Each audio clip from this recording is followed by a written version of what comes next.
Assalamualaikum warahmatullahi wabarakatuh. Di mana ada matahari terbit, di situ ada orang Tionghoa. Jadi orang Tionghoa ini, orang Cina ini maksud saya, ada di mana-mana.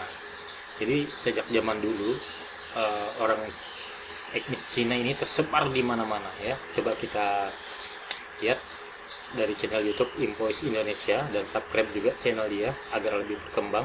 Ya, coba kita saksikan bersama.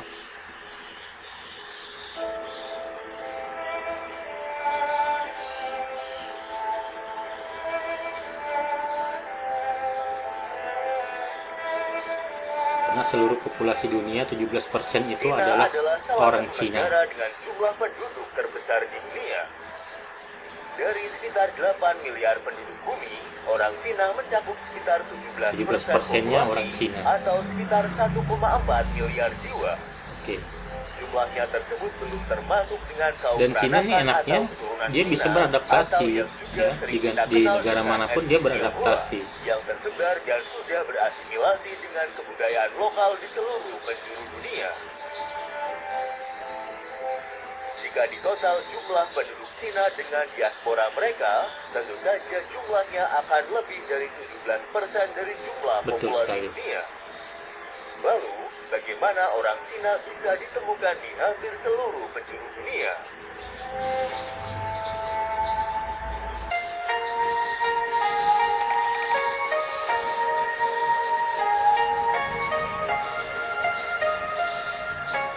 Ada sebuah pepatah lama Tionghoa yang berbunyi, yang artinya, di mana ada matahari terbit, di situ ada orang Tionghoa. Seperti yang kita tahu, bahwa diaspora Cina atau Tionghoa adalah salah satu yang terbesar dan paling beragam di dunia dengan komunitas yang tersebar di hampir di setiap benua. Sejarah migrasi bangsa ini bukanlah fenomena baru, tetapi proses panjang yang dimulai ribuan tahun lalu dan terus berkembang hingga hari ini. Orang-orang Cina tersebar di seluruh dunia karena Tujuan dia alasan, untuk bermigrasi seperti itu faktor memperbaiki ekonomi, ekonominya mereka, sosial, ya. politik, dan budaya. Video ini akan sedikit menjelaskan alasan di balik penyebaran orang Cina secara global dengan menelusuri akar sejarahnya, pengaruh ekonomi, kolonialisme, dan diaspora modern.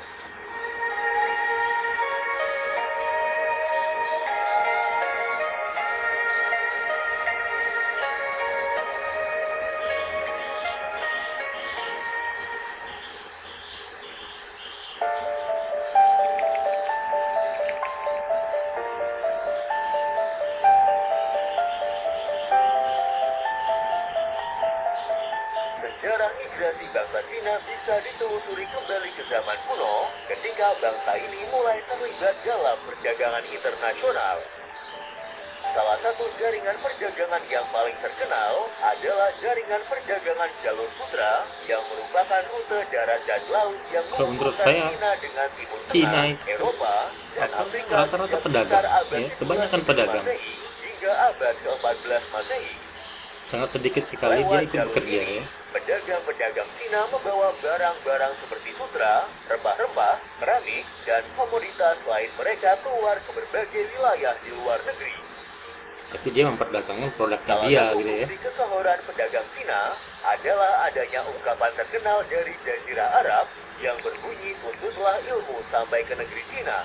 Ilmu dagang Terlepas dari maksudnya. ungkapan tersebut yang konon diucapkan oleh bangsa Arab sejak zaman dahulu, namun menurut Yang Fuchang, dalam Cina-Arab Relation in 60 Years Evolution, hadirnya ungkapan tersebut mengindikasikan bahwa Cina telah dianggap memiliki kejayaan besar di Jazirah Arab pada masa lalu.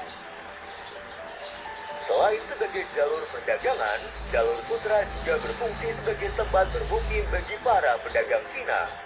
Pedagang Cina sering menetap di kota-kota dan pelabuhan yang mereka kunjungi. Mereka kemudian membangun komunitas-komunitas kecil di sepanjang jalur perdagangan tersebut. Karena berfungsi sebagai tempat bermukim, terjadi interaksi dengan penduduk lokal yang melahirkan generasi baru yang keturunan Cina. Dalam waktu yang lebih lama, komunitas-komunitas ini berkembang dan menjadi bagian dari jaringan diaspora Cina yang lebih besar. Interaksi ini kelak melahirkan kawasan-kawasan pecinan di seluruh dunia yang membuat mereka ada di mana-mana. Benar. Dengan demikian, fase awal migrasi bangsa Cina ini didorong oleh perdagangan dan ekonomi yang menjadi landasan kuat bagi migrasi selanjutnya.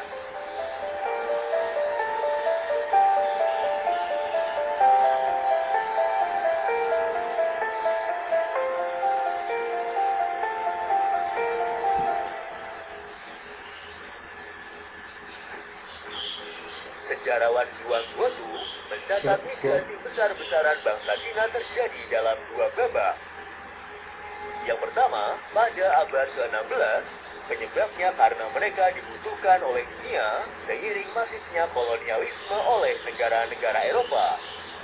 Orang Cina dibutuhkan tenaga dan pikirannya untuk menjadi pekerja atau pedagang di negeri orang. Salah satu yang membutuhkannya adalah Gubernur Jenderal VOC, yaitu Jipikun. Saat mendirikan Batavia, Kun ingin orang Cina menjadi pengisi wilayah. Kun menganggap bahwa orang Cina punya etos kerja yang lebih baik Memang dibandingkan ini pribumi. orang Cina itu etos kerjanya Atas cukup dasar bagus. inilah terjadi migrasi besar-besaran orang Cina ke Batavia. Kedua, migrasi pada abad ke-19.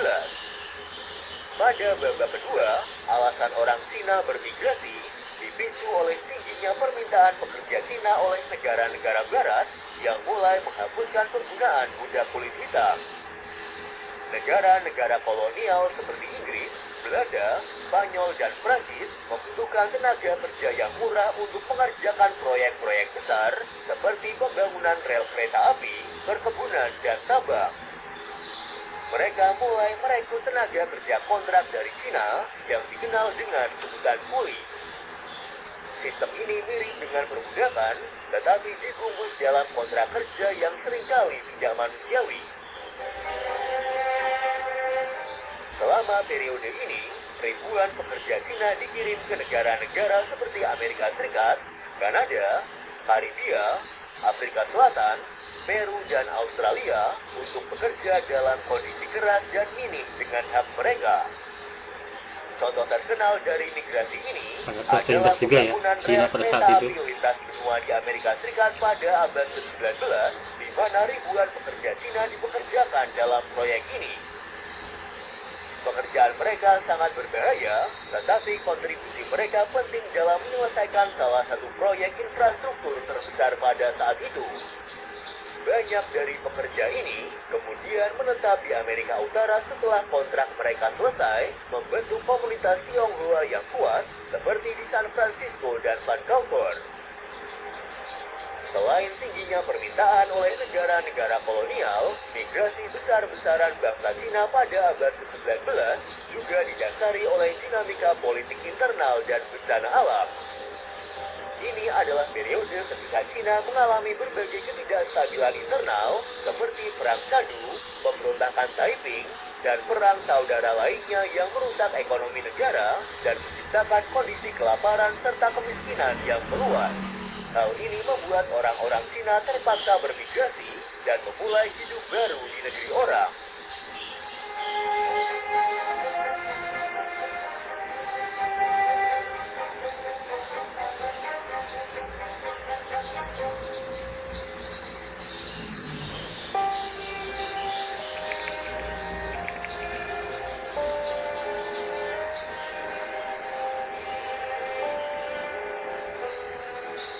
Sejarah Cina pada abad ke-20 ditandai oleh ketidakstabilan politik yang signifikan, termasuk kejatuhan dinasti Qing, revolusi Xinhai tahun 1911, perang saudara antara Kuomintang dan Partai Komunis Cina, serta invasi Jepang selama Perang Dunia Kedua. Karena Jepang sendiri pernah Puncaknya adalah menjajah revolusi Cina ya. komunis Cina pada tahun Kalau kita lihat film-film 1949, ketika Partai Komunis kolossalnya di bawah Cina pimpinan Mao itu Zedong sangat mengambil nampak alih sekali. kekuasaan politik negara ini. Periode ini memaksa banyak orang Cina untuk meninggalkan negara mereka dan mencari perlindungan di luar negeri. banyak warga Cina, terutama dari kalangan kelas menengah dan atas, yang melarikan diri meninggalkan Cina daratan ke wilayah-wilayah lain Karena seperti kita Asia Taiwan, Tenggara sendiri Hong Kong, itu Amerika berasal dari Serikat, ras Mongoloid Kanada, ya. dan Mungkin satu ras kita negara-negara sama Eropa Cina. Barat. Mereka takut terhadap perubahan radikal dalam kebijakan ekonomi dan politik yang diimplementasikan oleh pemerintah komunis. Gelombang migrasi ini memperkuat diaspora Cina di dunia barat, terutama di Amerika Utara dan Eropa, di mana banyak pengungsi ini mendirikan bisnis, sekolah, dan organisasi yang melayani komunitas mereka.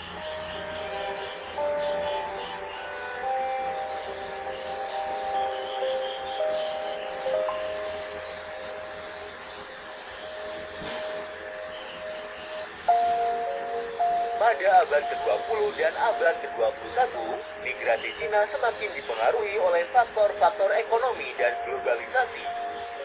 Setelah reformasi ekonomi yang dimulai oleh Deng Xiaoping pada akhir tahun 1970-an, Cina mulai membuka diri terhadap dunia luar Setelah dan mendorong reformasi investasi serta perdagangan di Cina, internasional. sangat gila-gilaan kemajuan industrinya, karena sebelum reformasi itu korupsi di mana-mana, sangat merajalela.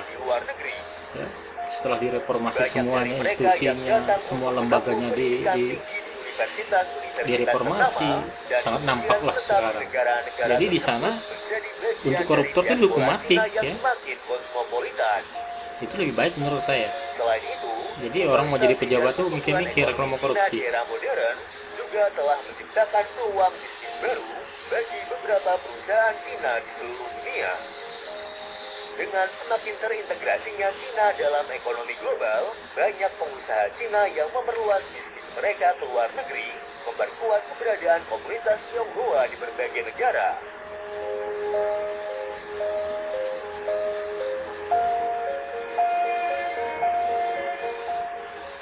Etos Itulah kerjanya alasan kenapa yang saya orang suka Cina dari bisa ditemukan orang hampir Tionghoa. di seluruh penjuru dunia. Mungkin kami ini termasuk juga Semoga etnisnya ya. video kali ini bisa Ras sedikit dari menambah ras wawasan Mongoloid. dan memberikan manfaat bagi kita semua.